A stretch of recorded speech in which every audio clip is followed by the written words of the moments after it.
Katie is totally on the defensive, going around saying just outrageous things, really just being defensive, which is unnecessary because I invited her to come on the show. She doesn't want to come on the show, but she wants to fight through the media, which is not my cup of tea. I don't do that. But Right. One of the things she's going around saying is that you guys are doing these interviews for money. Have I paid you to do this video? No, not at all. And I kind of like them to be warned that there's just certain people you shouldn't engage with, and she's one of them, in my opinion. Mm-hmm. So that's the only reason. That's the only reason I've agreed to talk about this is the media in general. They all have an agenda, so to speak. Mm-hmm. But I've never run into a situation where somebody who claims to be a member of the media has so personally turned on the majority of the people that she's interviewed for personal gain. And that can be dangerous. Mm-hmm. And so I would, by telling my story, I hope that some people would see this and say, you know what, I really need to vet who I talk to before I just start running and spilling my secrets, so to speak. Yeah, that's great. You're warning others. That's really great. And a lot of reality TV stars are new to dealing with the press and the media and even bloggers. Okay, so now let's get started. I want to know, how did you meet Katie? And then go ahead right into your story. Okay, once the Amber tapes, audio tapes were released. What Amber audio tapes? Okay, the Amber and Andrew fighting audio tapes that Andrew had given to Katie to play on her show. They were introduced to me through multiple people who had come to me and said, hey, have you heard this? And so I listened to the audio tape, having never heard of Katie Joy before. So it had nothing to do with her personally, but I heard the audio, and a couple of things struck me as interesting. One, I was very familiar with those type of arguments. I was with Amber for a long time. So to say I was triggered to be incorrect, it just brought back a lot of memories. The other reason was that I saw some of the comments that people were making and some of the opinions they had about Amber personally.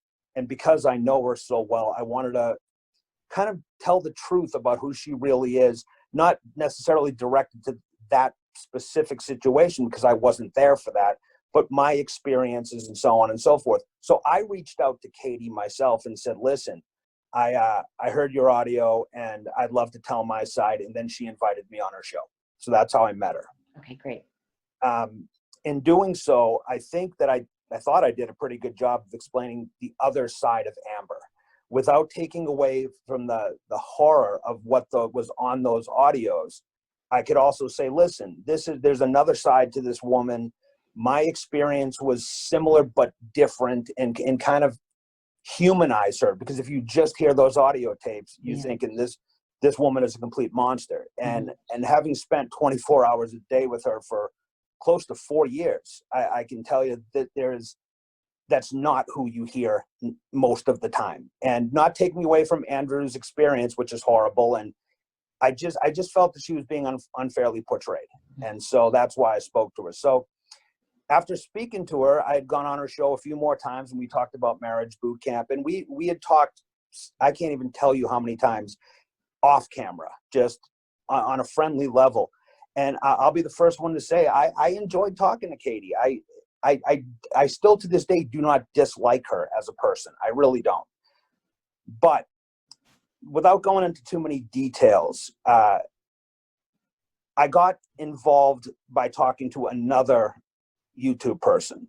And I became friendly with that person as well. And I think Ashley could tell you this too. When you're on a TV show or you're in the public eye in any way, shape, or form, we talk to a lot of different outlets. It's, you know, one day you talk to People Magazine, the next day it's Radar Online and Us Weekly, and then YouTube bloggers and whatever it is. I've never experienced what I experienced like I did with Katie, because once I started talking to this other person, she had a major problem with that.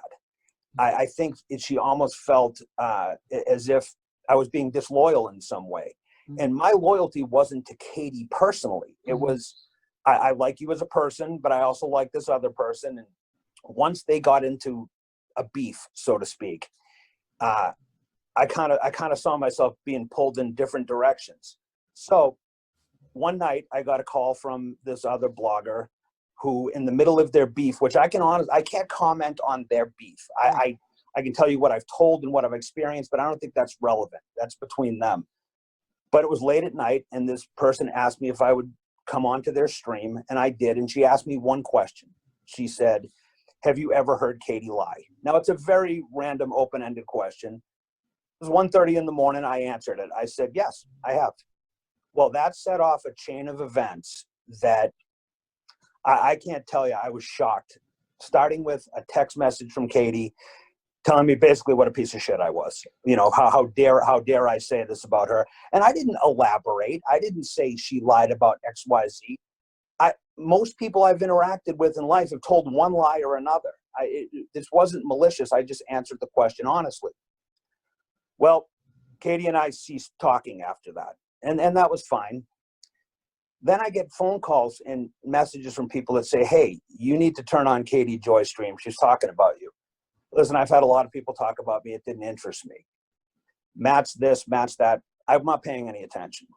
Well, it kind of evolved from there, where I think she was trying to get a reaction out of me, but what she didn't understand was I wasn't paying any attention. I'm not a YouTube watcher. I don't pay attention to what people say about me because I simply don't care. Well, one day, somebody sent me a link to one of her streams where she apparently did a stream accusing me of making fake Twitter accounts to troll her. Well, that's ridiculous for two reasons. Number one, I have a kind of a large platform on Twitter if I chose to use it. If I was going to troll somebody, it'd make more sense to do it with 80,000 followers as opposed to none. And number two, I didn't give Katie any thought. I think she was under the impression, or at least she told people, that I had some kind of obsession with her.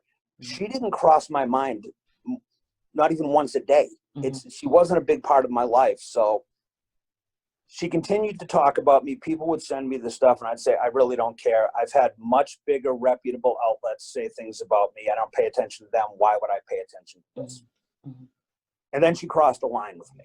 And that line was, she contacted my ex-wife.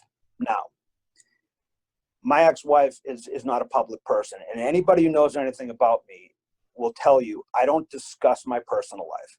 I don't discuss my ex-wife. I don't discuss my children, my family.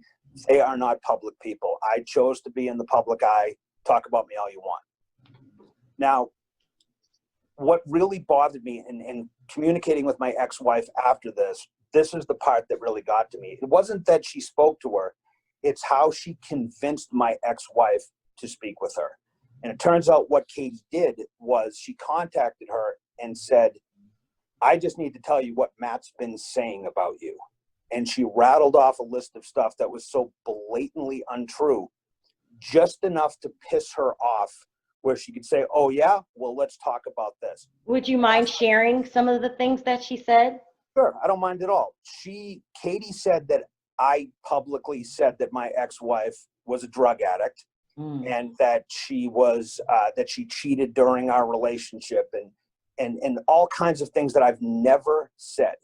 And in fact, Katie used to get frustrated with me when I would go live with her because I wouldn't discuss my ex-wife or my children or anything. And I said that was the rule from the beginning. I do not discuss my personal life because these people can't defend themselves. And anybody who knows me personally knows whether it's Amber, whether it's my ex-wife. I have nothing negative to say about any of them. We shared a life together, whether it was a brief time. These are somebody that I shared a life with, and you're never going to hear me badmouth them in any way, shape, or form. So for her, in order to get my ex-wife, who's not a public person and does not like to speak to the media in any way, so riled up by telling her, just so you know, Matt said this, this, this, and this about you, I found that reprehensible. And I then got a message from my ex-wife, which I still have, that says, I'm pretty surprised at how much she twisted everything that I said. And I said, well, you know, that's just who she is. She has this wild desire to be famous. And I don't think she thinks ahead and says, you know what, attacking these people could be bad. Now, mind you, she didn't hurt my life, and where she may have hurt other people's lives. But you don't cross the line by digging into somebody's personal relationships. Whether those relationships are over or not is irrelevant. You know, when I was with Amber, I always said that no matter what happened, I'm keeping our secrets. I'm not gonna ever say anything that I shouldn't say about you. And I say the same thing about my ex-wife, because it's not fair for her to be judged rightfully or wrongly by anybody when she's not a public person. And to convince somebody to say certain things by lying. I mean, anybody can go back and watch her stream, Sherelle, and they can see all I've ever said is I don't discuss my personal life. So for her to claim that I said things, you know, privately and or publicly about my ex to get her to talk is reprehensible. That's not journalism. That's being a very bad person. So that's when she crossed the line with me. I can't speak on her beef with Steve McRae. I don't know Steve McRae. I can't speak on her beef with anybody else, but I do notice that what she does a lot is she makes claims, and then when she is corrected, she simply deletes the evidence and pretends it never happened. And I don't think that's right. And to give you another example of things that I've seen her do that, to me, I don't understand how people don't pick up on. I think it was a month ago or whatnot. She publicly attacked Kaylin from Teen Mom 2 on Twitter. And Kaylin put out a tweet, and this isn't verbatim, but it was something innocuous like, I just watched The Stairs on Netflix and there was no way that was an accidental fall. Katie Joy replied to that, oh, but you believe vaccinating your children causes autism and cancer, and just attacked her. To which Kaylin replied, and you think you're an authority on anything. Now, this is a silly little Twitter spat that turned into Katie going live and saying Kaylin was bullying her. How does anybody not see that, A, she wasn't being bullied, and B, Katie attacked her? And for her to do an hour-long stream about what a victim she is. An hour? She's the, whatever it was, but she's the perpetual victim. And I have a problem with that. I have a problem with anybody. I find it interesting that she can relate to every tragedy that's ever happened in one way, shape, or form. And what do you mean by that? I mean that if whatever's popular at the time, Katie has been through it in one way or another. And her stories tend to change over time. And I'm gonna say this, that she'll say something in 2018 publicly, and then to fit the narrative in 2020, that story either completely changes or becomes that much worse 2 years later in an effort to get people to talk to her. If you want to call yourself a journalist and you want to be famous, have some credibility. Yeah. And she strikes me as the type, well, not strikes me, she seems to be the type of person that it doesn't matter how many negative things people say about her, if they're factual. If she gets one person to believe her, that's all she needs. And I kind of liken it to the people that play scratch off lottery tickets. They might spend $500 on tickets, but all they remember is that $5 winner. That's Katie. as long as one person tells her she's wonderful and doing great, that's all she needs. I just wish she would take a moment of her time to sit back and say, you can't make things up about people and continue to get away with it. Mm-hmm. Where there's people out there that, especially new to reality TV, mm-hmm. that aren't as used to it as I am, for example, and that they could really lose sleep over some of the things that this woman says. Mm-hmm. You want to be a journalist, I'm all for it. I hope she's wildly successful in her life. It doesn't affect me. But you don't do that by purposely hurting the people that you're talking about. That's not what journalism is. Report the facts. You want to give your opinion, that's fine. Don't say something is fact that's blatantly untrue. Let me clarify a couple things. Are you saying you don't have a problem with people giving opinions? There's a difference. No. You have a problem with blatant lies. Yes, that's my problem. Those can lead to hurting people.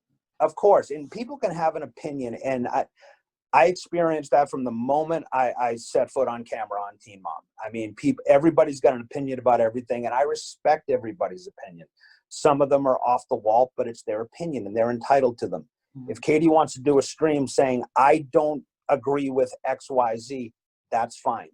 But to purposely come out and say something as small as Matt Baier created fake internet accounts to troll me, and to say, and that's a minor thing, but to say it is fact, I don't think she understands or cares that she's talking into a camera, but the people that she's listening to her believe her. Mm-hmm. And now this affects our personal life because we may hear about it. How could you attack Katie like this? Or how? And with me, I ignore it. But with other people who are newer to reality TV, they may feel the need to defend themselves. And the only person that benefits from that is Katie Paulson. When people tell lies about you, and I'm a reality TV star, do you guys have anything you can do about it? What happens? What do you do? I mean, I suppose you could take legal action and so on and so forth, but I see it as we chose to be in the public eye. If we went ahead and sued everybody that said something false about us, we'd spend all our time in litigation. I don't really get riled up about anything unless it's a really hurtful comment, or you can't really defend yourself to everybody. So you just kind of just shake your head and move on. And that's not a real fun way to live your life. What I've found with Katie, and I think a lot of people have seen this, is she promotes herself as an open platform where all opinions are welcome. Mm-hmm. What she doesn't tell you is those opinions have to align with her opinions, or you're automatically blocked from her platform. And this way she can control the narrative. Yeah.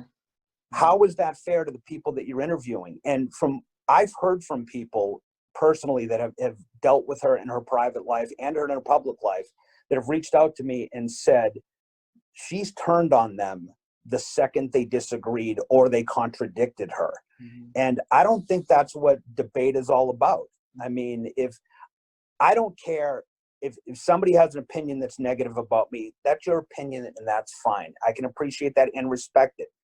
But to base those opinions about people on blatant lies, mm-hmm. I think that's terrible. And the Katie that I got to know off camera, I enjoyed talking to her. And you and I have something in common. You and I talked one time before this, just briefly. And when you told me that with your interaction with her, she was contacting you multiple times a day.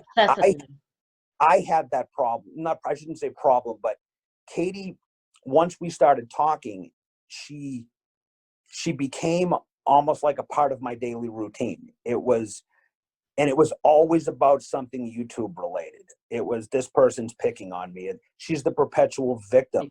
I've never once heard her say, you know what, I made a mistake. Yeah. I shouldn't have said this about this person. Mm-hmm. I was incorrect. Mm-hmm. She apparently had an issue where she was talking and communicating with Janelle Evans. Mm-hmm. Katie said something Janelle didn't like, from what I understand. Janelle then blasted her and blocked her. She went live and said, Matt Baier ruined my relationship with Janelle Evans. How did this become about me? Mm-hmm. And I think that she's the type of person is if she says something about one person, and people start saying, yeah, I agree, I don't like this person, now she's going to blame that person for everything. I was blamed for everything in Katie's life short of global warming. It was, and she doesn't understand that not only did I give her no thought, I didn't care about it. It was, if anybody out there really thought that I spent any time trying to ruin Katie Paulson, they don't know me very well. This isn't somebody who was that important to me in my life. But like I said, once she basically tricked my ex-wife into speaking with her, and then, according to my ex-wife, spinning what she said, I had a problem with that. You can attack me all you want. Don't go after somebody that I still have great affection for. You know, she went after Amber pretty hard. Well, Amber's a public person, and that's part of the job. But if she would have talked to Amber's family and tricked them into talking about her, I think I would have a problem with that too. I hope I'm making sense, but I think she was handed a golden goose, so to speak, with those audios and videos of Amber and Andrew fighting. And I think that she didn't handle it responsibly. Yeah. And to take that a step further, to show that she says that she is an advocate for everybody. I've learned that Katie Paulson is an advocate for herself. And the example I can give is she has been griping for weeks that MTV played those audio tapes on Teen Mom, but won't mention her by name.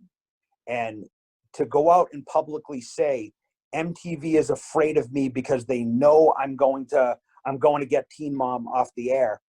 Well, that's not being an advocate for domestic violence. And that's not being an advocate for anybody except yourself. If you truly cared about the issue, whether it's domestic violence or whatever it is, shouldn't matter where the information came from.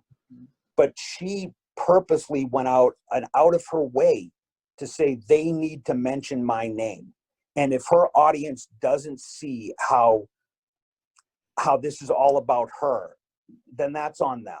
It really is. But those are the things that make me shake my head. And if she's really a true fan of the show, she would realize they don't speak of any outlets by name. I'm not even sure they legally can.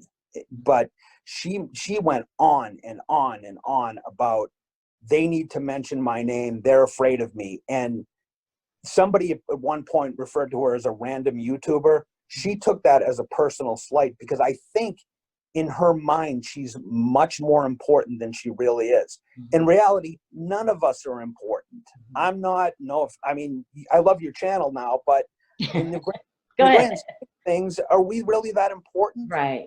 Oh, and I think Katie has this innate desire to be the go-to person for information. Well, you don't get there by lying about people. Yeah. You get there by being relevant. You get there by being somebody who states the facts and checks their sources. Now, one thing Katie did blame me for, which is actually true, she reported that Amber was being fired from MTV. She got that from me. She got that from me for one particular reason. I told her that because she kept beating into my head. I check my sources. So I told her, hey, Amber's being fired. She had that on her channel within 15 minutes. And I thought to myself, oops, it was a test. Was it a test? To prove a like point. to see, yeah. Right. And I kind of felt bad afterwards, but and then I thought, well, it's really not my fault you didn't check your sources. Yeah. It was a lousy thing to do. And one thing about me is if I do something wrong, I admit it. And I kind of felt bad afterwards, but I don't look at it as being wrong. It was a test. Like, I want to see if this is in my head or if this girl's really going to do this.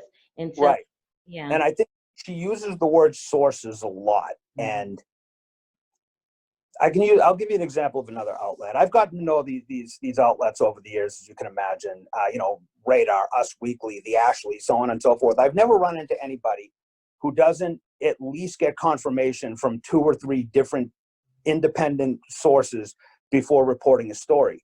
With Katie, it could be her mailman told her that XYZ happened, and that's okay with her to run with as fact. If you want to run with it as opinion, that's your job. That's your channel. You can say what you want.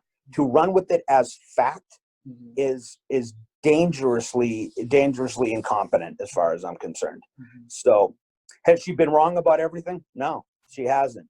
Do I dislike Katie personally? Absolutely not. At this point, I have no personal feelings towards her at all. Do I want to see her fail? No. I want to see her do things right and stop trying to gain popularity by purposely hurting other people. We have families, we have friends, we have a community that we have to live in. And I think at this point, she also needs to understand that not being the most well-known person in the world isn't the worst thing. Yeah. Yeah. One of the things, Sherelle, she said about me that I still to this day shake my head, and it's kind of minor. She told many times her audience that Matt Baier used me for my platform. Well, Mhm. if she had any idea of the things that I turned down in the last 3 years, she'd be shocked. But here in Vegas, you and I both live in Vegas. We've been on the strip many times. Yep. If I walked down the strip and asked 100 people, what do you think of Katie Joy Paulson? They would look at me like I was an alien. So,